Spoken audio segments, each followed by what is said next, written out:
ಗೃಹ ಸಚಿವ ಅಮಿತ್ ಶಾ ಹೇಳಿಕೆಯಿಂದ ಹೊತ್ತಿರುವಂತಹ ಕಿಚ್ಚು ರಾಜ್ಯದಲ್ಲಿ ಆರುವ ಯಾವ ಲಕ್ಷಣಗಳು ಕೂಡ ಕಾಣಿಸ್ತಾ ಇಲ್ಲ.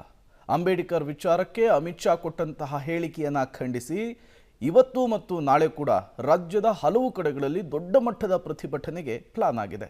ಹಾಗಾದ್ರೆ ಎಲ್ಲೆಲ್ಲಿ ಪ್ರತಿಭಟನೆ ಆಗಿದೆ, ಯಾವ ರೀತಿ ಪ್ರತಿಭಟನೆ ಮಾಡೋದಕ್ಕೆ ಮುಂದಾಗ್ತಾ ಇದ್ದಾರೆ, ಈ ಕುರಿತ ಕಂಪ್ಲೀಟ್ ರಿಪೋರ್ಟ್ ನಿಮ್ಮ ಮುಂದೆ. ಅಂಬೇಡ್ಕರ್ ಕುರಿತು ಅಮಿತ್ ಶಾ ಹೇಳಿಕೆಗೆ ಖಂಡನೆ. ವಿವಿಧ ಸಂಘಟನೆಗಳಿಂದ ಇಂದು ವಿಜಯಪುರ ಬಂದ್. ಲೋಕಸಭೆಯಲ್ಲಿ ಗೃಹ ಸಚಿವ ಅಮಿತ್ ಶಾ ಅಂಬೇಡ್ಕರ್ ಬಗ್ಗೆ ಹೇಳಿದ ಆ ಒಂದು ಮಾತು ವಿಪಕ್ಷಗಳನ್ನು ಕೆರಳಿಸಿವೆ. ದಲಿತ ಪರ ಸಂಘಟನೆಗಳು ಅಮಿತ್ ಶಾ ವಿರುದ್ಧ ಆಕ್ರೋಶಗೊಂಡಿವೆ.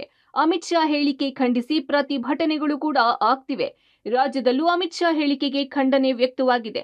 ಪ್ರತಿಭಟನೆಯ ಕಿಚ್ಚು ಜಿಲ್ಲೆ ಜಿಲ್ಲೆಗೂ ವ್ಯಾಪಿಸುತ್ತಿದೆ.